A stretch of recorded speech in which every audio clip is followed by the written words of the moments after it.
안녕하십니까. 물샘닷컴에서 수질환경 기사, 수질환경 산업기사 강의 담당하고 있는 물샘 이종혁입니다. 만나서 반갑습니다. 지인들이 물샘이 뭐냐? 대부분 학원 강사하는 건 아니까 이렇게 물어봐요. 물리 가르치냐? 이렇게 얘기하는데, 제가 얘기하는 그 물은 워터, 일본어로 미즈, 워터를 가르치는 선생이다라는 뜻의 물샘입니다. 학원 생활을 한 10년 정도 했어요. 학원 생활 10년 정도 할 때 어떤 학생 하나가 물샘 질문 있어요. 물샘이요. 물 가르치는 선생님. 야, 좋은데? 그래가지고 그 닉네임을 사용하게 됐고, 그 학생이 강릉대학교 권오준 학생이었습니다. 오준아 고맙다. 너 덕분에 좋은 닉네임으로 잘 활동하고 있다.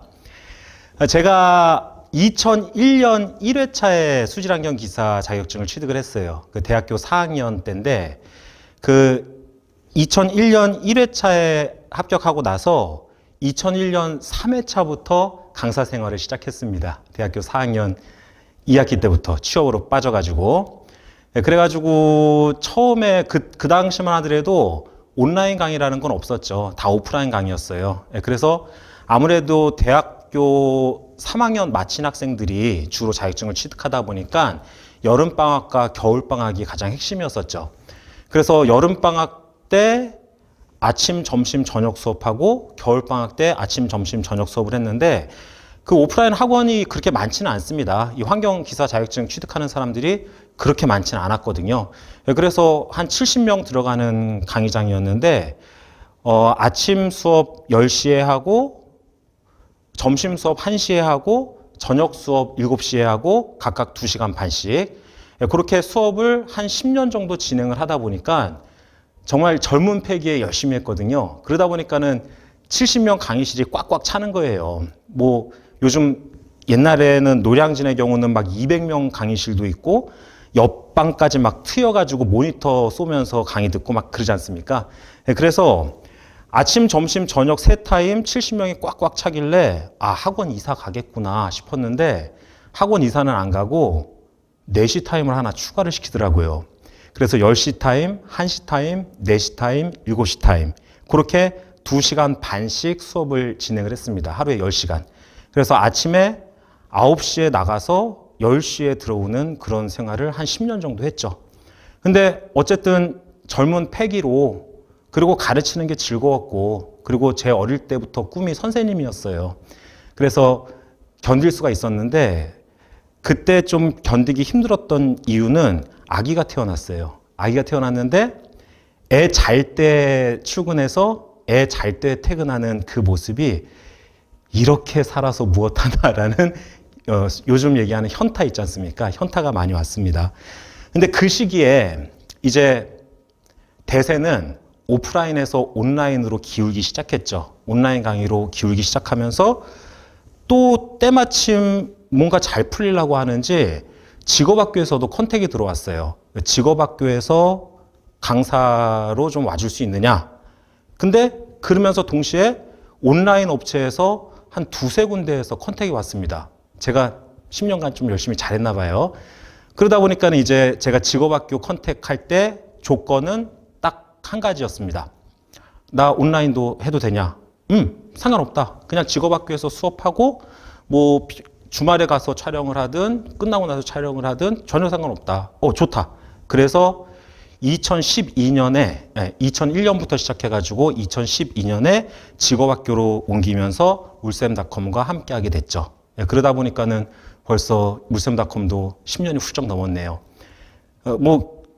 강의 경력은 20년도 훌쩍 넘었고요. 그래서 강의 경력은 현재 대한민국 수질 강사 중에서 누구보다도 모자르지 않는 그런 경력 가지고 있고, 그 당시에 이제 물샘닷컴 처음 시작할 때 이제 대세는 온라인으로 기울었고 온라인 강의하는 업체가 한 3-4군데 정도 있었습니다. 근데 이제 저희는 처음 시작하는 신생 업체였었잖아요.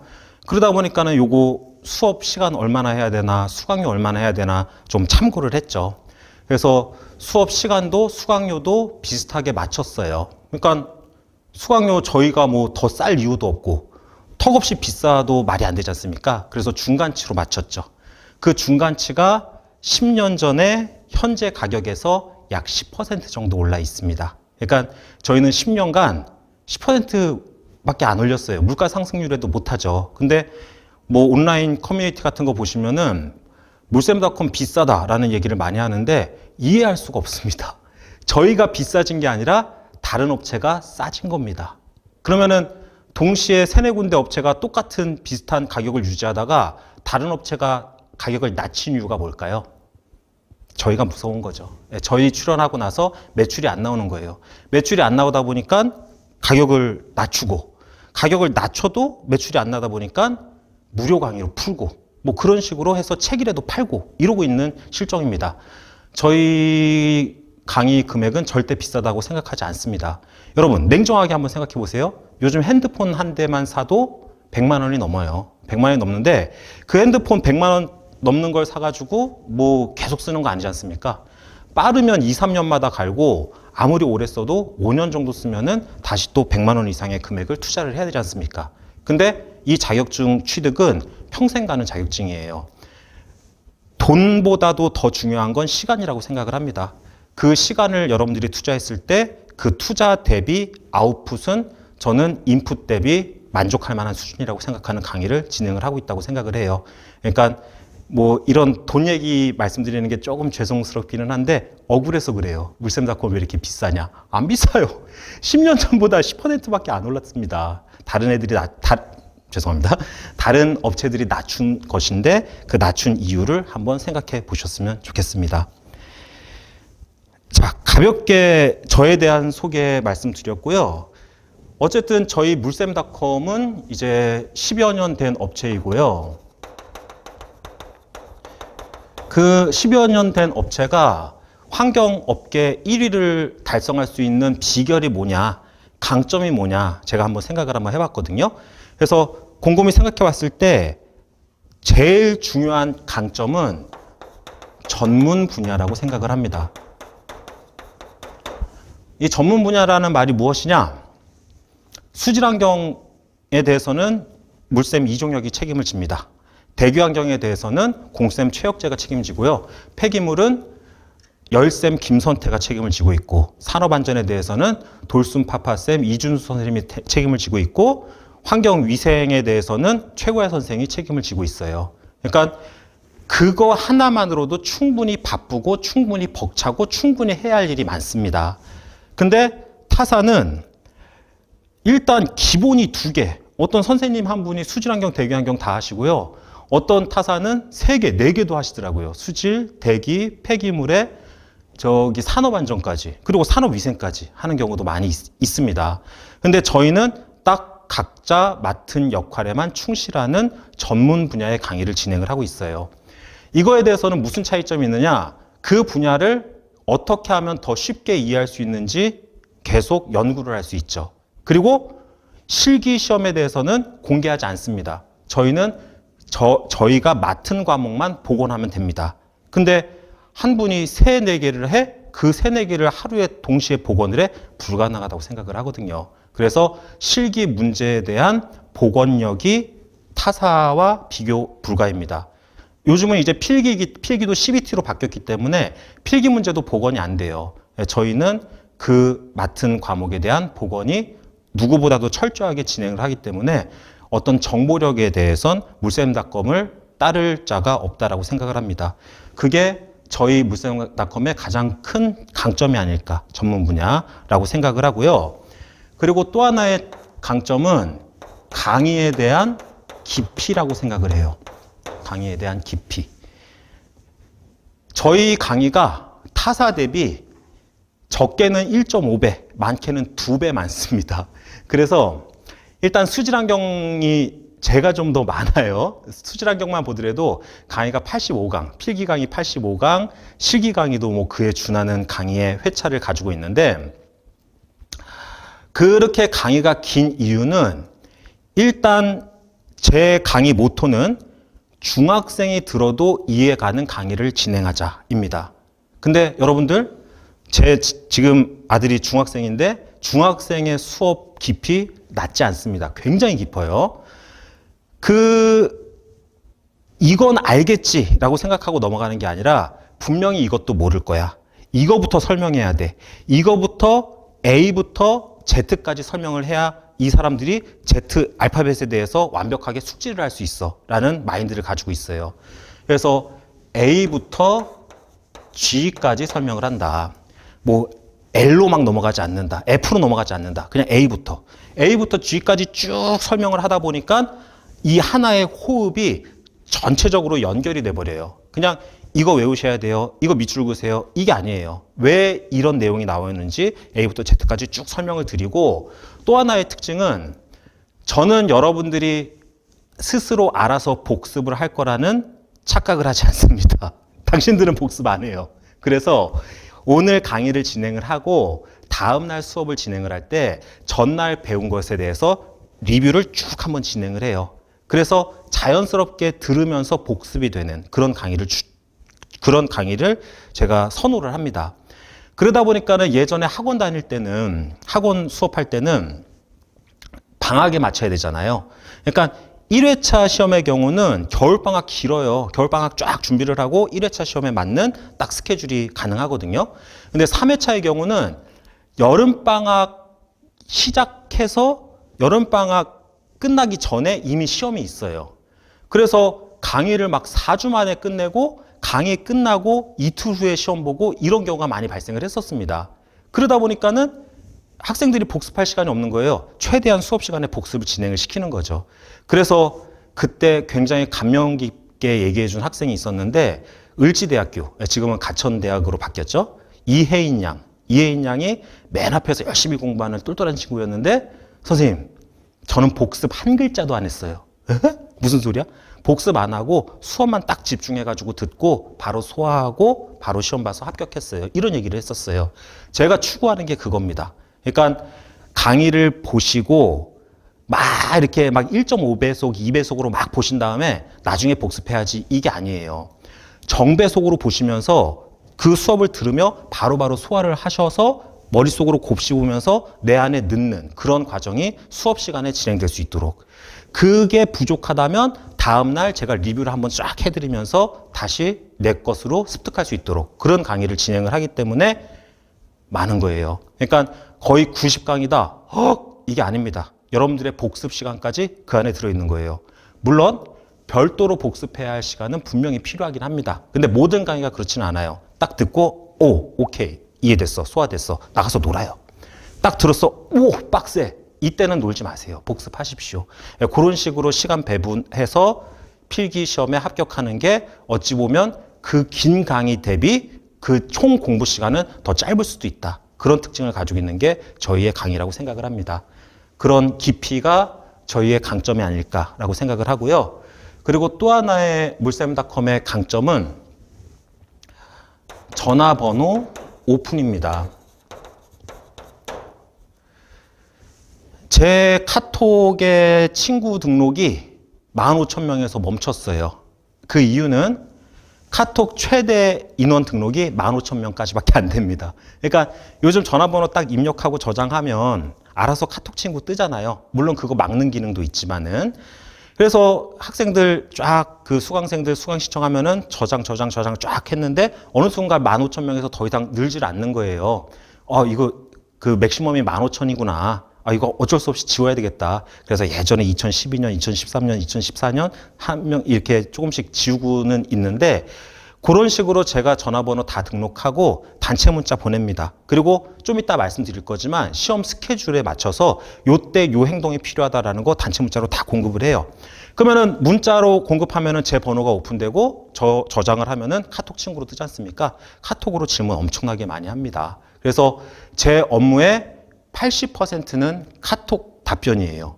근데 또 이것도 또 재밌는 게, 예를 들어 가지고 수강생이 100명이잖아요. 카톡으로 질문을 하는 분은 한 10분 정도? 90분은 카톡 질문을 안 하세요. 알아서 잘하시거나 아니면은 뭐 챗 GPT를 쓰시거나 아니면은 공부를 아예 안 하시거나 그렇게 생각을 합니다. 그러니까 좀 적극적으로 활용을 해줬으면 좋겠어요. 제가 일과 시간에는 가능한 한 바로바로 답변을 드리려고 노력하고 있고, 일과 시간이 지나고 나서 오면은 다음날 출근하자마자 밀린 카톡 쭉 답변을 드리고 있습니다. 그리고 약간 좀 마음이 불편할 때는 있긴 있어요. 새벽에 2시에 3시에 막 카톡으로 질문을 해요. 그러면 살짝 마음은 상해요. 근데 안 그러기로 했어요. 저도 서비스업이지 않습니까? 그래서 저는 집에 퇴근해서 7시 이후엔 전화를 무음 모드로 해놓습니다. 그래서 무음 모드로 해놓은 상태에서 새벽에 카톡이 왔으면 다음날 출근해서, 저 출근 8시 전에 하거든요. 근데 그 8시 전에 카톡 보내면 또 실례일 것 같아서 9시 이후에 밀린 답변을 쭉 해드립니다. 이게 저의 또 하나의 장점이 아닐까 생각을 해요. 그렇게 적극적으로 활용하셔가지고 개인 교사를 채용한 것처럼 싸다. 개인 교사 채용인데, 개인 교사 채용한 것처럼 적극 활용해 주시면은 여러분들의 합격에 도움이 될 거라고 생각을 합니다. 그게 저에 대한 간략한 소개, 그리고 물샘닷컴에 대한 장점에 대한 간략한 말씀을 드렸고요. 이제 우리 시험에 대해서 설명을 좀 드릴게요.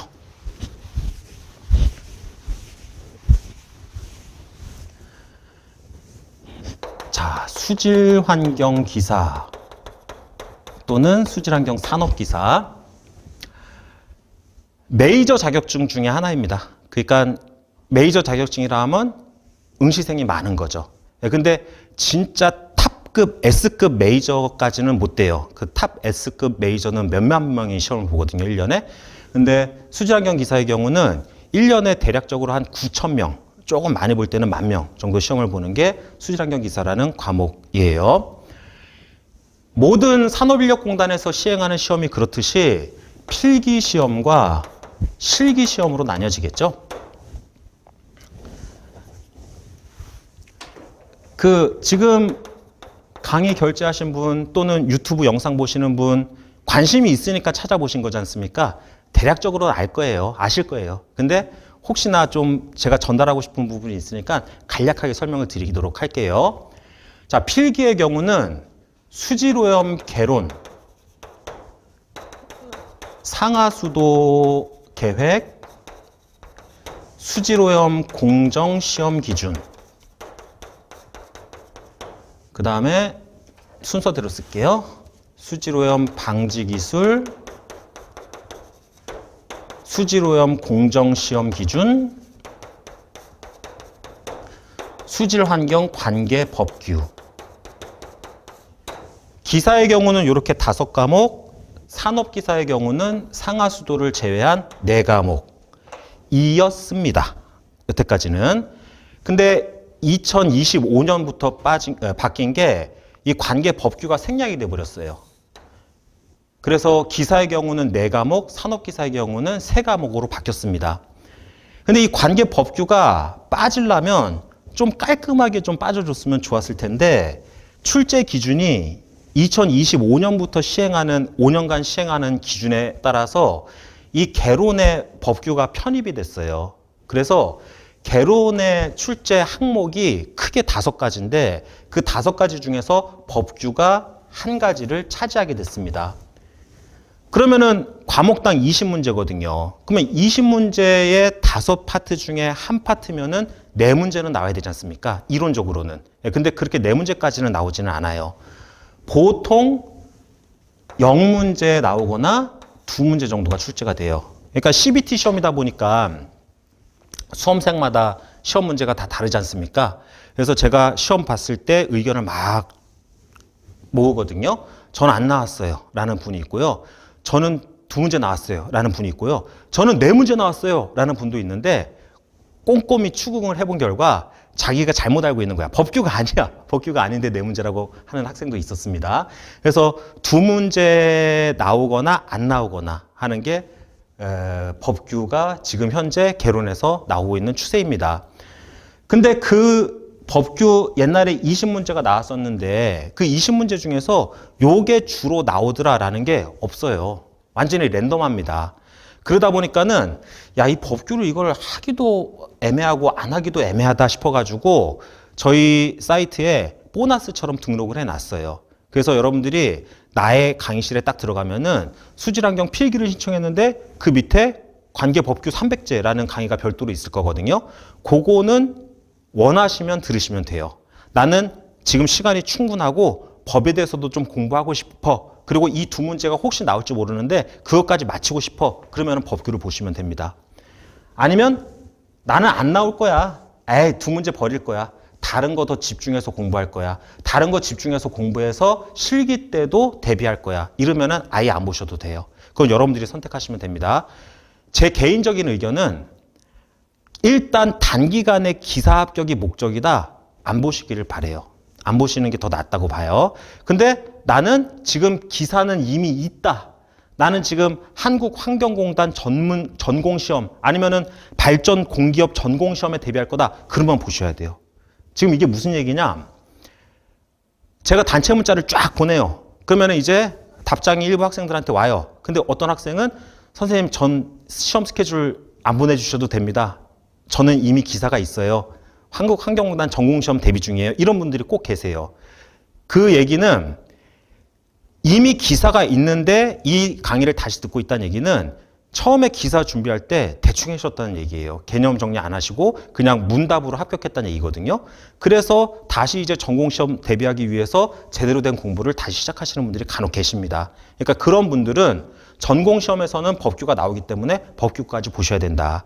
근데 기사만 지금 단기간에 끝낼 거다? 그러면 법규 빼고 보셔라. 나는 기사 따고 나서 바로 공무원 공기업 준비할 거다? 그러면 법규까지 미리 봐놓으셔라. 분명히 도움이 된다라고 말씀을 드릴 수가 있겠습니다. 자, 그래서 기사는 4과목, 산업기사는 3과목 시험을 보게 되는데 과목당 20문제, 과목당 20문제이기 때문에 기사는 60문제, 산업기사는 기사는 80문제, 산업기사는 60문제가 되겠죠. 그래서 CBT 방식으로 시험을 보는데 예전에는 모든 사람들이 같은 날 어떤 학교에 모여서 같은 문제를 페이퍼를 시험지를 가지고 시험을 봤었거든요. 근데 요즘은 CBT로 바뀌면서 시험 날짜가 엄청나게 많아졌어요. 그래서 1회차의 경우는 거의 한 달간 시험을 봅니다. 그렇다고 시험이 월화수목금토일에 있는데 월에도 보고 화에도 보고 수에도 보고 이건 불가능해요. 그러니까 월에는 수질 보고 화에는 대기 보고 수에는 폐기물 보고 이건 가능합니다. 근데 한 종목에 대해선 한 회차에 한 번 시험 볼 수 있는 게 현재 CBT 시험 방식이다. 그건 당연한 거고요. 그리고 그 CBT 시험은 시간도 엄청나게 많아요. 1부가 8시 40분 입실이고 마지막은 뭐 17시 40분 입실인가 막 그래요. 막 8부까지 있습니다. 8부까지. 그렇게 다양하게 있기 때문에 시험 문제는 다 다르다. 근데 그 회차별로 요 문제는 요번 회차에 좀 내자라는 분위기는 있더라. 그게 한 20문제 정도는 겹치더라. 그 20문제 정도는 제가 최대한 조합해서 빠르게 수강생들에게 단톡을 통해서 그 단체 문자를 통해서 수강생 자료실을 통해서 알려드리는 편이에요. 자, 그렇게 CBT로 80문제 또는 60문제 시험을 보게 되는데 합격 기준은 과락 없이 평균 60점 이상이면은 합격이에요. 평균 60점 이상이라는 건 사실 반에서 조금만 더 맞히면 되는 거지 않습니까? 평균적으로 20문제 나오니까 과목당 12문제만 맞히면 되는 거잖아요. 근데 과락을 주의하셔야 되고 그 과락이라는 건 8개 미만 맞히면 안 돼요. 그러니까 35점 나오면 안 됩니다. 그러니까 8개 이상, 8개 미만 맞히면 과락이다. 그래서 한 과목이라도 8개 미만 맞춰서 평균이 70이 넘어도 그건 불합격이다. 근데 여기서 40점 맞히고 평균 60점 넘으면 그때 합격이다. 그래서 과락 없이 평균 60점 이상이면은 1차 시험이 합격이에요. 그 1차 시험 합격은 2년간 유효합니다. 그러니까 필기를 합격하고 나서 실기를 2년간 볼 수 있다는 얘기인데 이 2년이라는 수치는 사실 무의미해요. 필기를 합격했으면 그 당회차에 실기까지 합격을 해야 한 호흡에 끝나야 그래야 6개월이에요. 자격증 하나에 6개월. 만약에 실패하면은 그 이상 걸리면은 이 강의를 듣고 있는 의미가 없지 않습니까? 그러니까 이 강의를 듣는 이유는 단기간에 합격하기 위해서 듣는 것이지 최종 합격이 그냥 최종 합격만 하면 된다라는 목표로 듣는 건 아닙니다. 한 번에 그 해당 회차에 합격하기 위해서 강의를 듣는다는 거, 그거를 좀 기억을 해 주시고요. 자, 이렇게 해가지고 이제 필기 시험을 치르게 되는데, 이게 조금 의아해요. 우리가 예전에 CBT 아니라 PBT 시절에는 합격률이 한 40% 정도? 1차 합격률이 40% 정도였어요. 근데 CBT로 바뀌고 나서 대기환경기사의 경우는 엄청나게 높아졌대요. 대기 선생님이. 대기로 바뀌고 나서는 본인이 시험 보더라도 문제가 너무너무 쉬워졌대요. 수질은 그렇지 않아요. 수질은 오히려 살짝 어려워졌나 싶을 정도. 그래서 필기 CBT로 바뀐 이후에도 합격률은 뭐 대동소이하다, 비슷하다. 40% 정도로. 자, 그렇게 이제 필기를 합격하고 나서 2년 안에 실기를 합격을 해야 되는데, 아니죠. 당회차에 합격을 해야 되는데, 이 실기시험도 많이 바뀌었죠. 이 실기시험 바뀐 게 2020년이었을 거예요. 2020년 전까지만 하더라도 복합형이었어요. 복합형. 그 복합형이라는 건 필답형이랑 작업형으로 두 개 합쳐서 100점 만점에 60점 이상이면 합격이었습니다. 그러니까 필답형이 60점이었고 작업형이 40점이었어요. 2020년 이전에는. 근데 현재 기준으로는 그냥 100% 필답형으로 바뀌었습니다. 자, 뭐 예전에 이랬다라는 건 여러분들한테는 의미가 없죠? 지금 현재 이렇다라는 게 중요한 건데, 제가 말씀드리고 싶은 것은 이 말씀을 왜 드리냐면은 복합형인 시절에 실기 최종 합격률이 60에서 70% 정도가 나왔었어요. 저는 직업학교 시절에도 복합형이었거든요. 직업학교 시절에 100%도 찍어봤어요. 실기 100% 합격도. 그러니까 60에서 70% 엄청나게 높죠. 왜 이렇게 높냐면은 작업형 때문에 그렇습니다. 이 작업형 40점은요, 해본 자와 안 해본 자, 안 해본 자 0점, 해본 자 40점. 그러니까 연습을 좀 해봤다 싶으면은 40점 만점에서 35에서 40점이 수월하게 나왔어요. 직업학교 있을 때 실험실이 있으니까 그 실험실에서 8시간 동안 실험만 시키는 거예요. 그러면 이거 40점 나옵니다. 그러면 여기서 35점 이상 맞아버리면 이거 반만 맞히면 되지 않습니까? 여기서 35점, 여기서 30점, 그러면 훌륭한 점수 65점으로 최종 합격하는 거잖아요. 그래서 이 작업형 연습을 할 수 있는 여건이 되는 분들은 합쳐서 100점 만점에 60점 넘기가 굉장히 수월했다. 그래서 합격률이 60에서 70%로 전국 합격률이 굉장히 높았다. 근데 100% 필답형으로 바뀌었잖아요. 그리고 나서는 처참한 결과가 나오기 시작했습니다. 안 나오는 해에는 25%, 잘 나오는 해에도 40% 정도로 합격률이 반토막이 나버렸어요. 왜 그럴까요? 왜 그럴까? 이유는 두 가지입니다. 말씀드린 것처럼 작업형이 훨씬 더 수월했다라는 게 있고, 또 하나의 이유는 특히 이 합격률이 25%인데 잊지도 않아요. 2024년 2회차 이때는 합격률이 6%가 나왔어요. 엄청나죠. 그 막 60에서 70% 합격률이던 시험이 6% 합격률이라는 건 엄청나게 낮아졌지 않습니까? 근데 뭐 문제가 어려웠다, 그냥 그렇게 치부하고 넘어갈 일은 아니에요. 저는 이게 제 전문 분야고 저의 먹고 사는 방법이기 때문에 이거에 대해서 심도 있게 연구를 해봤어요. 왜 이럴까, 합격률이 왜 이렇게 낮아졌을까? 근데 제가 낸 결론은 사심 하나 안 보태고 딱 이겁니다.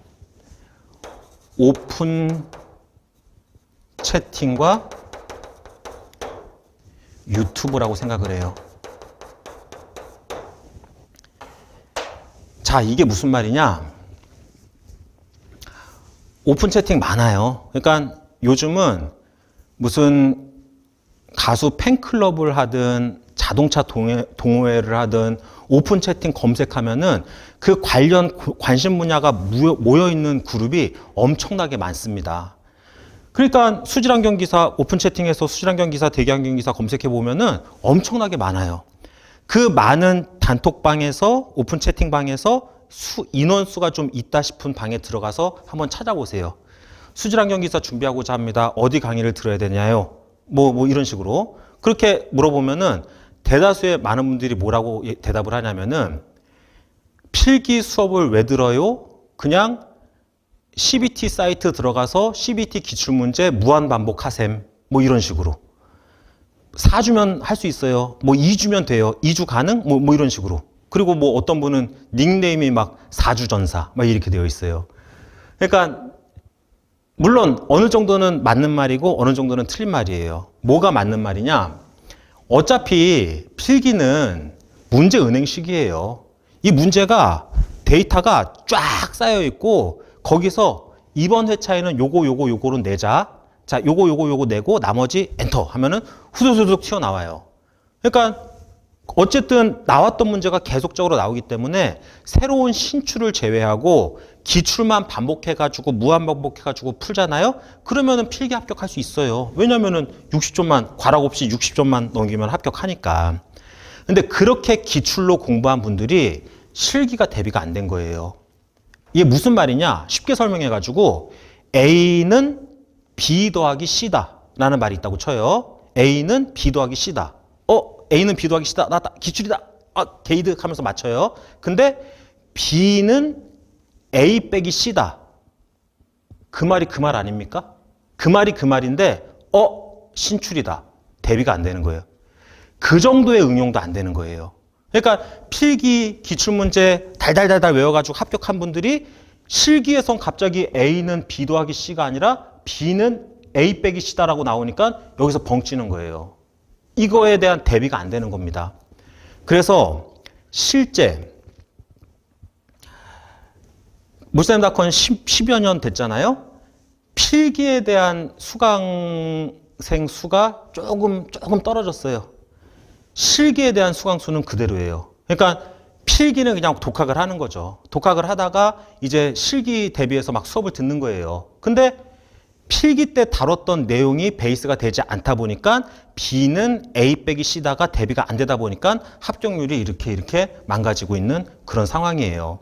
그래서 오픈 채팅에서도 특히 업체에서 운영하는 오픈 채팅은 막 이래요. 저도 궁금해서 이렇게 쓱 들어가 봤어요. 강의 어디가 좋아요? 물쌤닷컴 좋아요. 이종혁 선생님 잘 가르칩니다. 이런 댓글이 달려요. 되게 고마워. 되게 막 감격스러워. 근데 그 감격스러운 답변 찾고 싶어서 이렇게 검색해가지고 물쌤, 뭐 이종혁, 뭐 이렇게 해서 딱 찾으면은 없어요. 그래서 그 부분 어디 있지 하고 이렇게 올라가 보면은 관리자에 의해서 삭제된 게시물입니다. 이런 식으로. 그러니까 이런 식으로 관리가 되는 거예요. 그래서 오프 채팅, 왜 정보 좋아요. 근데 제대로 된 정보를 얻고 싶으면은 업체에서 하는 거 말고 유저들이 하는 방을 찾아가십시오. 그 유저들이 하는 대표적인 방이 방장님이 깜장이. 그분은 뭐 우리 직원 아닙니다. 근데 그 방에서는 다양하게 진짜 공정하게 이렇게 추천을 하면서 근데 저는 이런 점이 물쌤은 이런 점이 좋았다. 어디는 이런 점이 좋았다. 이런 식으로 좀 공정하게 얘기를 해주거든요. 그런 방에서 제대로 된 정보를 얻기를 바라겠습니다. 깜장이 고마워요. 범양씨, 뭐 기타 등등 뭐 많은 분 계신 걸로 알고 있어요. 예, 그런 게 근데 그런 방 말고 좀 이상한 방 그리고 막 DC 인사이드 같은 사이트 그런 데서는 CBT 무한반복 쌉 가능 강의 왜 들으셈 책도 사지 마셈 CBT에서 다운받으셈 출력해서 풀어보셈 뭐 이런 식으로 하면은 그래요. 필기는 합격할 수 있지만 실기가 안 되는 거예요. 그리고 또 하나 유튜브 얼마나 좋습니까? 진짜 내가 찾고자 하면 알고자 하면 너무너무 많은 정보가 양질의 정보가 있는 게 유튜브라고 생각을 합니다. 그래서 저희 아들이 중학생이에요. 유튜브 엄청나게 봐요. 근데 저 와이프는 저 유튜브 보는 모습 좀 제발 좀 그만 좀 봤으면 좋겠다라고 얘기를 하는데 저는 그렇지 않아요. 이미 시대의 흐름이고 대세입니다. 다만 도움이 되는 양질의 정보를 봐야 되는 바다가 유튜브라고 생각을 합니다. 근데 쉽지는 않죠. 저도 이 유튜브를 통해서 수격작용, 뭐 이런 거, 그 캐비테이션, 뭐 이런 거에 대해서 막 찾아보면은 그림으로 막 나와요. 막 감동스러워. 야, 이렇게 내가 설명하면 학생들이 이해할 수 있겠다라고 이런 식으로 양질의 정보를 보는 시간도 있지만 그냥 취미생활 보는 시간이 더 많거든요. 그러니까 양질의 정보를 볼 수 있는 출구로 사용을 하면은 정말 좋은 게 유튜브다라고 생각을 합니다. 근데 이 유튜브에서 이제 강의를 보고자 하는 학생들, 이거에 대해서도 굉장히 저도 할 말이 많습니다. 그러니까 유튜브도 공개된 공간이니까 저도 볼 수 있잖아요. 다른 저자책 유튜브 강의 볼 수 있지 않습니까? 궁금해서 한번 봤어요. 한번 봤는데 이런 말씀 조금 죄송하지만 강의라고 얘기할 수 없습니다. 아니 이 수질환경이라는 이 큰 학문을 어떻게 단 3-4시간 만에 정리를 할 수가 있는지 말이 안 되죠. 그거 뭐 이 공식 이래요. 이 공식 외우세요. 이 공식 쓰면 돼요. 이게 무슨 강의입니까? 이 공식이 왜 나왔는지, 이 공식은 어떻게 적용시켜야 되는지, 어떻게 응용될 수 있는지, 뭐 지하수의 특성은 왜 이런 특성을 가지고 있는지 그 왜라고 설명을 해야 암기가 아니라 이해를 해야 머릿속에 남는 거지 않습니까? 저는 그렇게 생각을 하거든요. 그러다 보니까 많은 분들이 오해하시는 게 유튜브에서 강의를 듣고 강의 이래? 도움 안 되겠다? 물쌤닷컴 강의도 이렇게 했지. 이렇게 오해를 하십니다. 안 그렇습니다. 그렇진 않고 아까 말씀드린 것처럼 이거 외우세요, 이거 버리세요가 아니라 중학생도 이해할 수 있는 강의를 하는 게 저의 모토입니다. 그래서 강의는 길지만 제대로 된 학습법으로 공부를 하면은 필기 때부터 제대로 학습법으로 공부를 하면은 실기까지 이런 결과가 발생하지 않고 또는 이런 결과가 발생한다 하더라도 이 안에 들어갈 수 있는 합격자가 될 수 있는 그런 강의를 제공한다고 생각을 해요. 그래서 이렇게 필기, 실기까지 합격을 해야 자격증이 나오고 그 과정이 6개월이고 그 6개월이라는 시간 동안에 한 방에 합격을 해야 다른 플러스 알파의 능력을 가질 수 있다라는 점을 말씀을 드리고 싶어요. 제가 오리엔테이션 무슨 얘기할까 생각을 하다가 그 학생들한테 받은 문자를 그냥 몇 개만 한번 봐봤는데 안녕하세요. 2회차 실기 합격했습니다. 일 다니면서 시험 준비 병행해서 필기 유효기간 2년을 날려버렸는데 합격한 친구가 물쌤 강의를 추천하더라고요.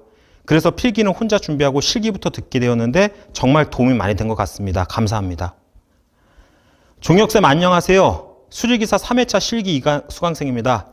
물쌤 홈페이지에 실기 독학으로 너무 많이 떨어져서 이번이 4번째라고 공부법 문의도 남겼었는데 정말 다행으로 이번에 합격했습니다. 강의 보자마자 합격이라니 진작에 선생님 강의 볼 걸 그랬어요. 너무너무 감사합니다. 다 종혁쌤 덕분이에요. 계속 떨어져서 이제 그만둘 생각으로 봤었는데 포기하지 않길 잘했네요. 선생님 강의 너무 유쾌하고 기초까지 잘 알려주셔서 좋았습니다. 선생님 매일매일 좋은 하루 보내세요. 진짜 감사드려요. 이런 거 제가 얘기하고 싶은 게 이거예요. 2년을 날려먹고 다시 공부해서 최종 합격했다. 그리고 4번 떨어져서 마지막이라고 생각해서 강의를 결제했다. 이 두 분의 공통점은 실기만 강의 결제한 분들. 그러니까 전체 정확한 통계는 내지는 않았지만은 이제 실기 기출문제를 어쨌든 자료실에 수강생 자료실에서 기출문제 다운받을 수 있어요. 근데 수강 기간이 끝나면 수강생 자료실 더 이상 접근할 수가 없죠. 그거 당연한 거잖아요. 평생 수강생 자료실 접근할 수 있으면 안 되지 않습니까? 그래서 이제 수강 기간이 끝나서 자료 달라고 카톡으로 연락이 와요. 그 카톡 오면 드립니다. 드리는데 평균적으로 필기 듣고 실기 듣고 자료 달라고 연락 오는 분들보다는 실기만 듣고 자료 달라고 연락 오는 분들이 훨씬 더 많으세요. 그 얘기는 필기부터 쭉 들으신 분들은 최종 합격하기가 훨씬 더 수월하다. 근데 실기만 들은 분들은 물론 실기만 듣고도 한 방에 합격하는 분들도 있지만은 불합격할 가능성도 어느 정도 존재한다라는 그런 생각이 들었어요. 그래서 지금 현재 필기 강의에 대한 오리엔테이션이지만 지금 저는 이 필기 강의가 필기용이라고 생각하지 않습니다. 최종 합격하기 위한 가장 기본적인 시작이라고 생각을 해요. 실기가 복합형일 때는 12문제 정도가 나왔었어요. 근데 100% 필답형으로 바뀌었으니까 문제가 늘어나야 되지 않습니까? 그 문제가 18문제가 출제가 돼요. 자, 그러면은 예를 들어 가지고 실기도 문제 은행식이에요. 데이터베이스가 있어요. 100문제 중에 엔터 딱 때려가지고 12문제가 딱 나올 때와 100문제 중에 엔터 딱 때려가지고 18문제가 딱 나올 때는 이 18문제 나오면 너무 많이 겹치지 않습니까? 막 매번 나오는 문제가 튀어나오잖아요. 그러다 보니까는 산업인력공단에서는 바뀌고 나서 문항을 늘렸어요. 근데 그 문항을 늘릴 때 진짜 저기에 있는 전공서적에서 아니면은 상하수도 설계 기준에서 가져와서 신출 문제를 만들기도 하지만 그렇게 하면 학생들이 다 틀려버리니까 실기에서 안 나오고 필기에서만 나오던 개념을 여기다가 탁 내는 경우도 굉장히 많아졌거든요. 그래서 제가 막 문제 복원하고 학생들한테 안내할 때 너무 안타까운 게 야, 필기에서 그거 생각 안 나냐? 그걸 왜 못 맞히냐? 선생님 저는 실기만 들었어요. 이런 경우가 굉장히 많습니다. 그래서 필기 강의가 아니다. 전체 합격하기 위한 강의다. 제가 추천하는 거는 단톡방 보면은 필기 CBT 무한반복하고 실기만 들으세요 라고 얘기를 하는데 저는 절대 그 방법을 추천하지 않습니다. 그러니까 실기에서 어차피 다시 공부를 해야 되는데 처음부터 공부를 해놨으면 여기까지 수월하잖아요. 그래서 차라리 필기 독학하고 실기를 듣는 게 아니라 필기 듣고 실기를 독학하세요. 그게 맞아요. 그게 필기에서 제대로 개념을 딱 잡아놨으면 실기 문제 풀면서 이 문제가 무슨 개념인지 잡히거든요. 근데 필기를 그냥 CBT 외웠으면은 실기 때 다시 맨 땅에 헤딩하는 거예요. 그 방법보다는 차라리 필기를 듣고 실기를 독학해라. 제일 좋은 건 필기도 듣고 실기도 듣는 게 제일 좋다. 그만큼 밀착 관리해서 여러분들의 합격률을 높일 수 있다. 합격할 가능성을 높일 수 있다라고 생각을 합니다. 예, 그런 게 이 자격증에 대한 취득 과정이고요. 그리고 이제 제가 수강생들한테 새로 신청한 분들한테 단체 문자를 막 보내요. 단체 문자 막 보내면은 뭐 다양한 답변들이 와요. 이제 정년퇴직을 앞두고 있습니다. 이제 정년퇴직 후에 자격증 취득 시 지인을 통해서 다시 재취업이 가능해서 자격증 신청을 했습니다. 어떻게 공부하면 되겠습니까? 이런 질문도 하시고 그리고 요번에 3학년 맞춰가지고 기사 자격이 됩니다. 이제 한 방에 합격하고 싶습니다. 어떻게 하면 되겠습니까? 계획 좀 알려주십시오. 이런 얘기도 하고 그 계획을 제가 어떻게 짜드려요? 그러니까 계획은 공부 방법은 별거 없어요. 수업을 들으시면 돼요. 근데 그 수업을 들을 때도 일단 계획을 짜야 되는 것은 우리 강의가 85강. 근데 시험까지 필기 시험까지 앞으로 2달 남았어요. 근데 그 2달 내내 강의만 딱 완강하는 게 아니지 않습니까? 복습해야 할 시간, 기출문제 풀이해야 할 시간이 필요하잖아요. 그 기출문제 풀이와 복습은 가장 이상적인 건 2주, 최소 열흘이라고 생각을 해요. 그러면은 2달 남았는데 최종 정리하는 게 2주면은 앞으로 며칠 남았고 강의가 85강이니까 하루에 2강 들으면 되겠다. 하루에 3강 들으면 되겠다. 이거 계획 나오지 않습니까? 그 강의를 들을 때 말씀드린 것처럼 정속도로 곱씹으며 정주행. 가장 좋은 건 초집중 모드로 들으면서 바로 소화하기. 복습이 필요 없을 만큼. 근데 초집중 모드로 들었는데도 이 파트는 복습이 필요하다? 그러면 시간 내서 복습하기. 오케이. 그러면은 하루에 강의 듣는데 3시간, 복습하는데 1시간, 하루 4시간. 뭐 이런 식으로 해서 최소한 강의는 다 들으셔야 되잖아요. 그 강의를 다 듣고 나서 기출문제 풀면서 복습하셔야 되지 않습니까? 그렇게 본인 상황에 맞춰서 본인이 신청한 그 기간에 맞춰서 계획 잡으시면 돼요. 가장 말씀드린 것처럼 추천하는 방법은 정속도로 들으면서 또 듣고 또 듣고 또 듣고 하지 마라. 그러니까 막 1.5배속으로 막 그냥 틀어놓고 딴 일 하고 뭐 이럴 필요 없이 딱 정속도로 들으면서 소화를 하는 게 제일 좋은 방법이다라고 생각을 합니다. 그렇게 준비를 하시면은 좋은 결과 만들 수 있으실 거예요. 자, 이제 시험 일정에 대해서 좀 말씀을 드리도록 할게요. 자, 요거는 산업인력공단에서 매년 11월 말에 그 다음에 대한 시험 스케줄을 발표를 합니다. 요거는 이제 산업인력공단에서 다운받은 그 파일에 대한 페이지예요. 이게 우리 시험에 딱 맞춰져 있지는 않아요. 그래서 우리 시험에 딱 맞춰서 보려면 물쌤닷컴 홈페이지와 물쌤닷컴 카페의 공지사항을 참고하시는 게 훨씬 더 직관적입니다. 왜 그게 직관적인지 살짝 말씀을 드릴게요. 어쨌든 산업인력공단에서 시행하는 시험은 1회, 2회, 3회, 예전에는 4회까지 있었어요.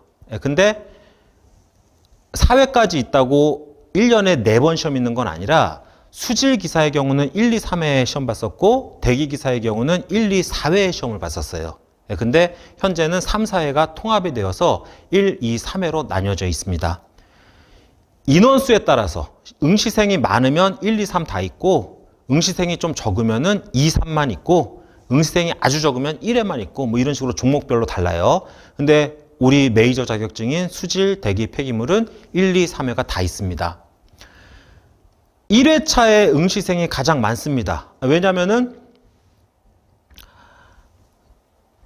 겨울방학 끝나고 이제 3학년 학생들이 겨울방학 끝나고 그 다음에 3월이 됐을 때 이제 기사 자격이 되는 거거든요. 그러니까 기사 자격이 딱 됐을 때의 회차가 1회차예요.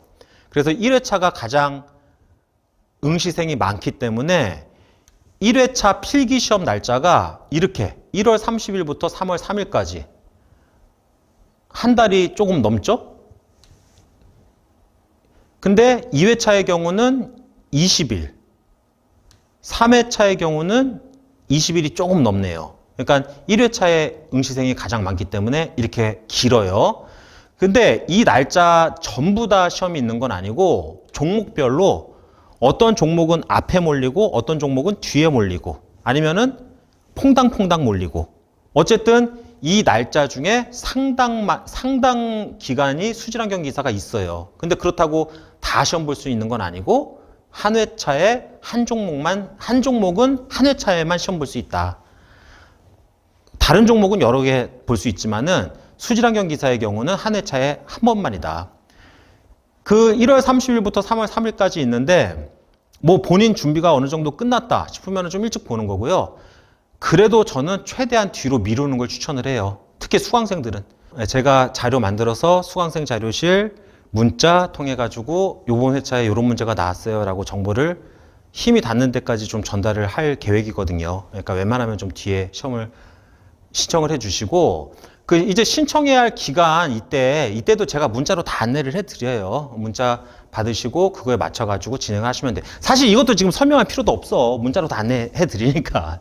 근데 이제 설명하고자 하는 포인트가 있긴 있어요. 이제 요때 이제 필기 시험을 보고 요때 합격자가 아니라 합격 예정자 발표라고 되어 있어요. 합격 예정자 발표. 이거 뭐냐? 서류 심사를 받아야 돼요. 그러니까 기능사의 경우는 응시 자격 제한이 없어요.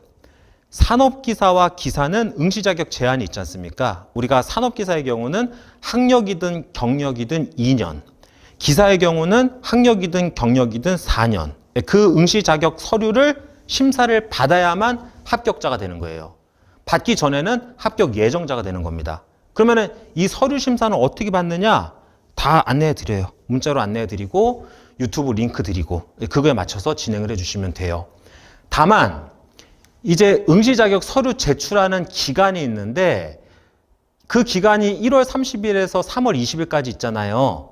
여기서의 주의사항은 이 서류 제출은 원서 접수하면서 바로 하는 게 좋아요. 원서 접수하면서 바로. 그 원서 접수하면서 서류 제출하는 방법에 대해서 안내를 드릴 건데 다만 매년 1회차는 주의사항이 3학년을 마쳤어요. 이제 겨울방학 지냈어요. 그 다음에 3월이 되면 이제 4학년이 돼요.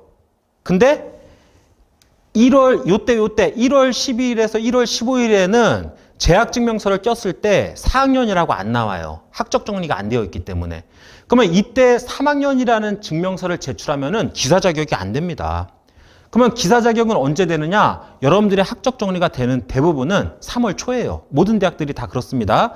그래서 합격 발표 나고 3월 20일 전에 4학년이라는 증명서가 발급이 됐을 때 그때 서류 제출을 하는 거예요. 그 서류 제출도 대부분의 학교는 온라인으로 가능합니다. 그 온라인 서류 제출하는 방법에 대해서 유튜브 링크 드리도록 할 거예요.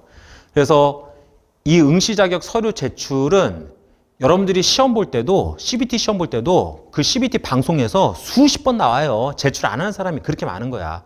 그러니까 그 제출하는 방법에 대해서는 제가 안내해 드릴 거고 그리고 그 시험장에서도 안내를 해 줄 거고 1회차만 조심하셔라. 1회차는 학적 정리가 끝난 후에 제출을 해라. 근데 나는 이미 졸업이다. 그러면 이때 시험 접수하면서 바로 서류 제출하면 되는 거예요. 그래서 서류 제출은 뭐 재학생이면 재학증명서, 휴학생이면 재적증명서, 졸업생이면 졸업증명서 뭐 이런 것들 제출해 주시면 되는 거예요. 그래서 그 증명서에 4학년이라고 나와야 된다. 그 4학년이라는 표시, 어떤 증명서든 4학년이라고만 나오면은 기사 자격이 된다. 근데 방금 3학년을 마친 학생들은 1월 달에 4학년이라고 안 나오니까 1회차만 이때 시험 보고 나서 서류 제출하면 된다. 그거를 좀 주의를 하십시오. 그리고 이제 합격해서 원서 접수까지 끝나고 나서는 이제 실기시험을 치르게 되는데 실기시험 날짜가 요 해당 연도 기준으로 설명을 드리면은 4월 18일에서 5월 6일까지로 되어 있잖아요. 이때 중에 하루 고르는 거 아니에요. 실기는. 그러니까 필기는 CBT이기 때문에 하루 고르는 거잖아요. 실기도 하루 고르는 거라고 착각하시는데 이 날짜 중에서 하루입니다. 하루. 왜 그러면 이렇게 범위가 있느냐? 작업형 있는 시험들 때문에. 우리도 옛날에 작업형 있었잖아요. 그럼 작업형이 있을 때는 월요일 시험 보는 사람, 화요일 시험 보는 사람, 수요일 시험 보는 사람이 다 달랐어요. 근데 우리는 작업형이 없기 때문에 이젠 픽스예요. 픽스. 픽스된 시험. 그래서 수질기사든 대기기사든 폐기물 처리기사든 다 같은 날짜입니다. 필기에서 수질도 합격하고 대기도 합격하고 폐기물도 합격했다 하더라도 실기는 셋 다 시험 볼 수가 없어요. 그래서 한 회차에 한 종목만 취득 가능하다. 근데 3회차는 두 종목까지는 가능해요. 왜 그런지 좀 이따 설명을 드릴게요.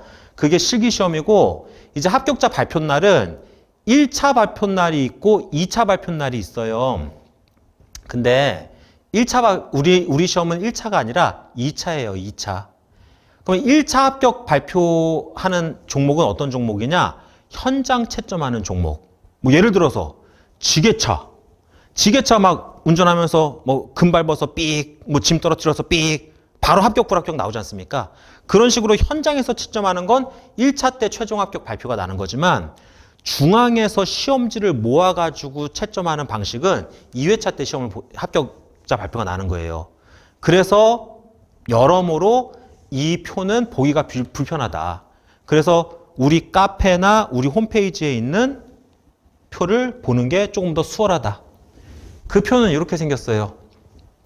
카페에 공지되어 있는 표인데 이게 수질환경과 산업위생관리는 이렇다. 1회, 2회, 3회가 이렇고 시험일이 이렇게 4월 18일부터 5월 며칠까지 이런 식으로 아니라 이렇게 픽스가 되어 있잖아요. 그래서 수질의 경우는 1회차 실기시험이 4월 18일, 2회차 7월 19일, 3회차 10월 25일. 대기의 경우는 폐기물 에너지의 경우는 1회차 4월 18일 동일, 2회차 7월 19일 동일, 3회차 11월 7일로 달라. 그 얘기는 1회차, 2회차는 CBT 시험, 필기 시험을 몇 종목을 보든 실기는 하나밖에 못 본다. 근데 3회차의 수지를 10월 25일 날 봤다. 3회차에 대기도 필기를 합격했으면 11월 7일 날 한 종목 더 볼 수 있다. 근데 25일에서 7일까지면 2주가 채 안 되지 않습니까? 그건 좀 버겁죠. 그러면은 그 버거운 걸 3회, 4회 연달아 가지고 두 개를 취득하려는 분들은 어떤 분들이냐? 1회차, 2회차가 잘 안 된 분들. 그분들이 이제 만회하기 위해서 3회차에 이렇게 전력 투구해가지고 합격하는 경우도 종종 있어요. 근데 그걸 추천하지는 않고요. 여러분들이 1회차 준비하시면 반드시 1회차에 끝낼 수 있도록 그렇게 준비를 하시기를 바라겠습니다. 그리고 합격자 발표 날도 이렇게 딱 픽스된 날짜로 저희는 정리를 해놨거든요. 그러니까 시험 스케줄은 산업인력공단에서 진행하는 거 말고 카페나 홈페이지를 통해서 보시는 게 조금 더 수월할 것이다. 그래서 이게 매년 날짜는 살짝 다르지만 대동소이합니다. 그래서 이거는 지금 2026년 기준표인데 지금 이제 2027년 대비하시는 분들이 이 오리엔테이션을 볼 수도 있잖아요. 그거 이제 카페 그 날짜에 맞춰가지고 공지를 할 거니까 그거를 보시면 되겠습니다. 자, 그런 스케줄로 시험이 진행이 됩니다.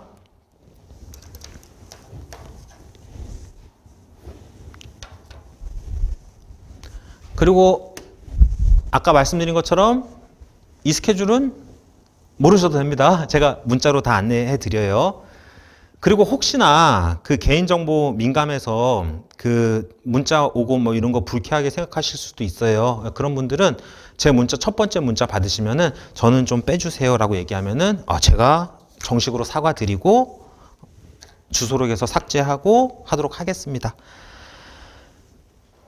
자, 그리고 이제 제가 말씀드린 게 저에 대한 간략한 소개, 우리 회사 소개 말씀드렸고, 자격증 현재 수질환경기사라는 자격증 시험 치르는 절차 말씀드렸고, 그리고 시험 스케줄에 대해서 말씀을 드렸고요.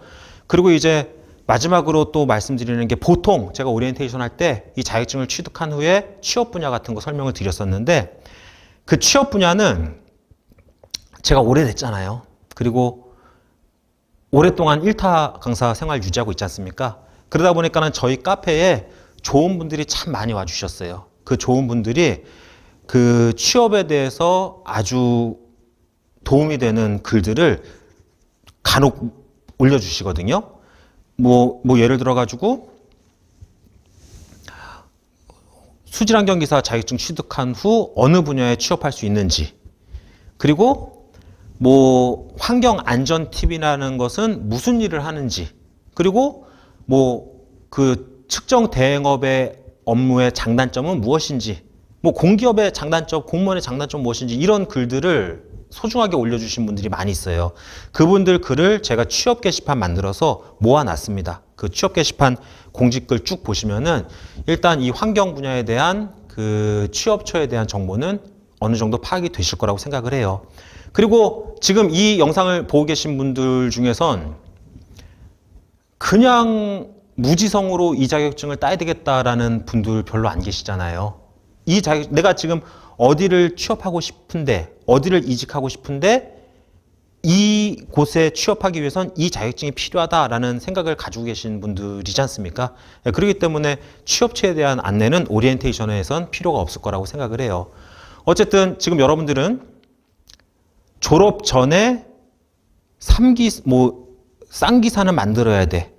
내가 지금 현재 업무에서 가산점을 받기 위해선 이 자격증을 취득해야 돼. 내가 공기업에 도전하기 위해선 그 공기업 3개의 가산점이니까 3개 다 취득해야 돼. 내가 이직하기 위해선, 내 몸값을 높이기 위해선 내가 여태까지 한 일에 대한 자격 증빙을 해야 돼. 뭐 이 다양한 이유로 이 자격증을 취득하기 위해서 이 영상을 보고 계실 거라고 생각을 해요. 초심을 유지하시기 바라겠습니다. 지금 여러분들은 열정이 있어요. 계획한 바가 명확합니다. 목표가 있어요. 근데 이 목표대로 끝까지 실행하는 실천력이 훨씬 더 중요해요. 시작이 반이라고요? 아니에요. 시작하고 나서 그 완료하는 과정이 인고의 과정이 필요하다고 생각을 합니다. 그러니까 영상까지 결제를 하셨으면은 그 영상을 최소한 다 보셔야 되겠죠. 그리고 내가 자격증을 취득하고자 하는 목적을 가졌으면은 그 목적을 이루어내야 되겠죠. 이 자격증 딴다고 고액의 연봉, 원하는 회사 가는 거 아니지 않습니까? 그러나 내가 목표한 바를 실행해내는 그 실천력, 그리고 그 실천했을 때에 오는 그 성취감, 그 쾌감, 계단 한 개씩 올라갈 때에 그 성취하는 그 재미를 느끼는 게 훨씬 더 중요하다고 생각을 해요. 여러분, 자격증 하나 땄다고 원하는 회사, 원하는 연봉 절대 못 받습니다. 그러니까 수질환경기사 자격증 땄어. 4년째 나왔어. 취업하려고 막 알아봐. 대부분의 학생들이 하는 말. 야, 이럴 거면 알바를 하고 만다. 야, 이럴 거면 내가 편의점 알바를 하겠다. 이런 얘기 굉장히 많이 해요. 정말 가슴 아파요. 정말. 아주 냉정하게 진짜 중소기업에선 편의점 알바하는 거와 편의점 알바를 비난하는 건 절대 아닙니다. 모든 노동은 소중하다고 생각을 해요. 알바하는 것과 임금이 비슷할 수 있어요. 근데 스트레스는 그 2배, 3배일 수 있죠. 그래서 이제 그런 학생들이 하는 말이 이럴 거면 내가 이 최소 연봉, 최소 임금 받을 거면은 알바를 하고 말겠습니다. 라는 얘기를 많이 하는데 알바는 10년 해도 알바예요.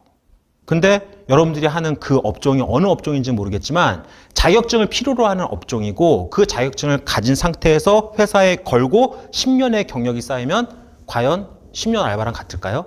절대 같지 않습니다. 저 20여 년 했잖아요. 저 처음 시작했을 때 강사료가 아까 말씀드렸죠. 10시부터 10시까지 근무했다고. 10시부터 10시까지 근무하고 제가 받는 월급이 80만 원이었어요. 물론 2001년이라서 80만 원 그때면 좀 많은 거 아니야? 아니에요. 그때 제 친구들 기사 하나 가지고 일반 중소기업만 취업해도 120, 150은 받았어요. 150 받았어요. 최소. 근데 그때 저는 80만 원 받았어요. 근데 훗날을 도모했다라는 거창한 얘기는 하지 않을게요. 재밌었어요.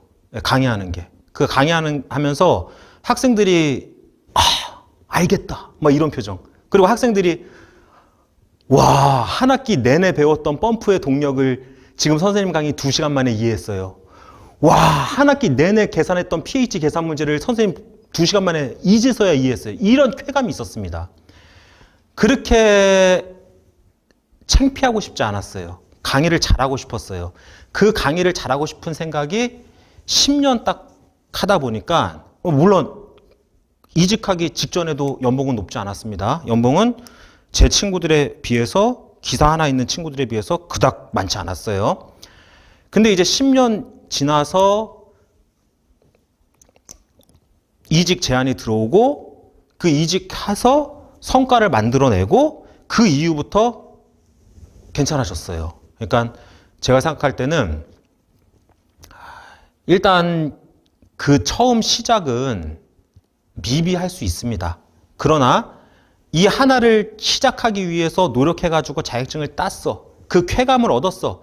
그 이상의 성취감을 얻기 위해서 또 다른 자격증을 따고 그리고 회사를 입사를 했어. 내 사수 일 겁나 잘해. 나 저 사람처럼 되고 싶어. 그거 막 쫓아다니면서 배우고 일 배우고 다른 더 큰 회사에서 스카우트 제의 들어오고 옮기고 이러면서 점점 하이레벨로 올라가는 것이지 처음부터 자격증 딴다고 좋은 결과를 절대 만들 수 없습니다. 가장 큰 스펙, 가장 경쟁력 있는 스펙은 경력입니다. 그 경력을 쌓기 위해서 빨리 시작하셔야 되고 그 빨리 시작하기 위해선 최소한 제로 베이스는 만들어야 되고 그 제로 베이스가 자격증이에요. 그 자격증을 여러분들이 원하는 취업처로 가기 위해서 최소한의 자격증을 만들고 그 다음에 그 회사에서 우대사항이 무엇인지 찾아서 그 우대사항을 빨리빨리 여러 개를 만들고 이 시간 확보가 제일 중요하고 그 시간 확보를 위해서 저와 함께 수업을 하는 것이고 그런 간절함이 있는 분들을 열심히 수업을 따라왔을 때 절대 떨어지지 않는 수업을 한다고 자부를 합니다. 여러분들 독한 마음으로 합격하시고 이 합격한 이 성취감으로 계속 그 이상의 성취를 이루시고 먼 훗날 되돌아봤을 때 저 사람 덕분에 수질은 재밌게 공부했어 라는 말을 들을 수 있다면 제 인생, 제 강사 생활 최고의 영광으로 생각하겠습니다. 열심히 가르치겠습니다. 열심히 하시길 바라겠습니다. 감사합니다.